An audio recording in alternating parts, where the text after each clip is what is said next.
Selamat siang pemirsa, berjumpa kembali di Berita Cerdas Intelektual kali ini bersama saya Nurul Ilmi. Pemirsa, akreditasi merupakan pengakuan terhadap lembaga pendidikan yang diberikan oleh Badan Akreditasi Nasional Sekolah setelah memenuhi nilai kebakuan dan kriteria tertentu.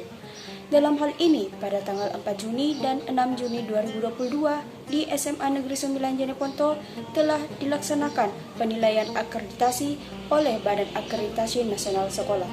Lebih lengkapnya, kita bergabung bersama rekan kita, Rizka Amalia Nur Fadilah, yang sedang bersama dengan salah satu asesor Badan Akreditasi Nasional Sekolah. Siang hari ini kita telah ditemani bersama asesor pada kegiatan akreditasi di sekolah kita saat ini. Pertama-tama saya ucapkan selamat datang di SMA Negeri 9 Jeneponto dan juga terima kasih atas kesempatan yang telah diberikan. Baik Pak, langsung saja ke pertanyaan pertama saya, yakni apa saja aspek utama yang menjadi penilaian dalam kegiatan akreditasi ini Pak? Baik, bahwa di dalam proses akreditasi ini oleh lembaga independen yang namanya Badan Akreditasi Nasional Sekolah Madrasah tentu melakukan visitasi akreditasi tentu berdasarkan acuan atau standar. Jadi Badan Akreditasi Nasional ini adalah lembaga independen yang melakukan penilaian kelayakan daripada suatu lembaga sekolah dan madrasah berdasarkan standar yang dijadikan acuan.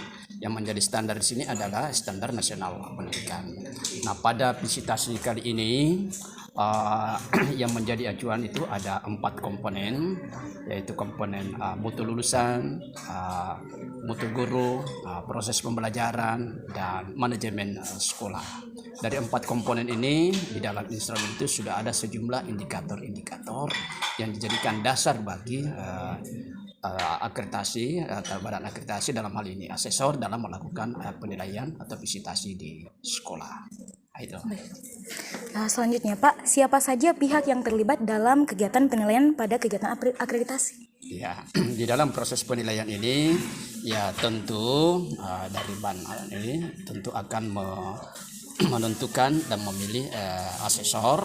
Di dalam proses penilaian atau visitasi ini dalam satu tim itu ada 2, ada asesor 1 dan asesor 2.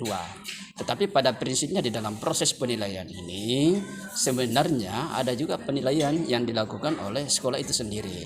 Kemudian tim turun, dalam hal ini ada asesor 1, asesor 2 juga melakukan visitasi itu dalam hal untuk mencocokkan kondisi real sekolah berdasarkan penilaian yang sudah dilakukan oleh sekolah. Untuk kami juga memberikan penilaian berdasarkan instrumen-instrumen itu. Okay.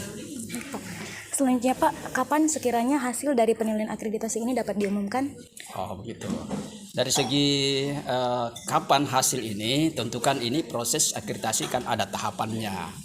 Jadi tahap pertama itu adalah penentuan sekolah sasaran, kemudian pihak sekolah melakukan pengisian data isian akreditasi lewat SISPENA mereka.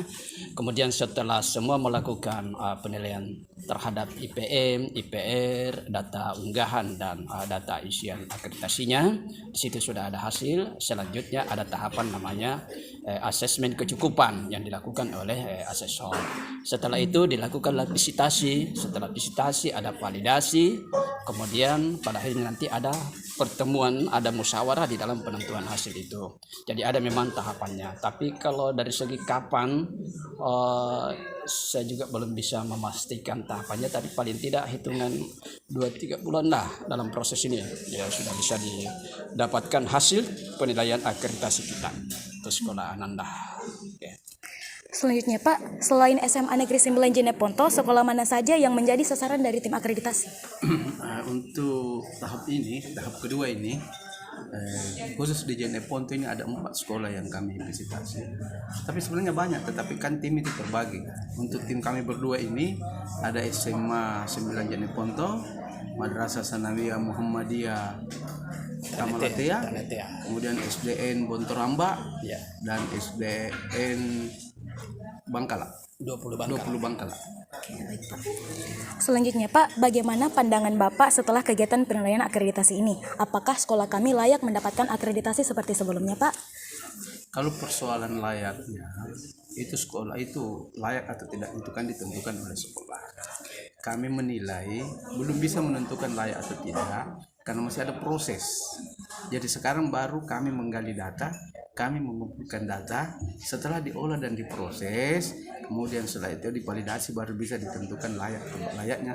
Artinya levelnya berapa, bagaimana A, B, C dan begitu. Jadi ini baru pengumpulan data, jadi belum bisa kita harus menentukan levelnya bagaimana. Baik Pak, terima kasih atas waktunya Pak. Baiklah teman-teman, itulah tadi wawancara kita bersama tim asesor dari kegiatan akreditasi SMA Negeri 9 Jeneponto. Kita kembali ke studio. Baik, selanjutnya kita berpindah ke narasumber selanjutnya, Bapak Timung SPD MPD selaku Kepala UPT SMA Negeri 9 Jeneponto. Baik Priska, silahkan. Pemirsa, selamat siang. Saat ini kita telah bersama dengan Kepala Sekolah dari SMA Negeri 9 Jeneponto, yakni Bapak Timung SPD MPD. Selamat siang Pak. Ya siang, Assalamualaikum warahmatullahi wabarakatuh. Baiklah, pertanyaan saya yaitu sebagai salah satu sekolah sasaran akreditasi, apa saja hal yang telah dipersiapkan pihak sekolah dalam rangka kegiatan ini? Ya, ada 8 standar pendidikan nasional yang itu yang menjadi persyaratan untuk kemudian kita diakreditasi. Namun kali ini untuk visitasi ini dipersempit menjadi 4 bagian, yakni mutu lulusan, proses pembelajaran, dan manajemen sekolah. Jadi ini yang telah kami persiapkan untuk kemudian menjadi dasar akreditasi sekolah. Selanjutnya Pak, mengapa hanya 2 kelas saja yang dijadikan sampel sebagai pembelajaran dalam kegiatan akreditasi ini? Ya, berhubung karena waktu akreditasi ini bertepatan dengan masa semester, olehnya itu untuk proses pembelajaran itu disimulasikan terbatas pada 2 kelas. Dan sebenarnya dalam kondisi real sekalipun, seandainya proses pembelajaran tetap berlangsung, artinya kita tidak semester, maka yang menjadi contoh itu hanya memang 2 kelas, maksimal 3 kelas.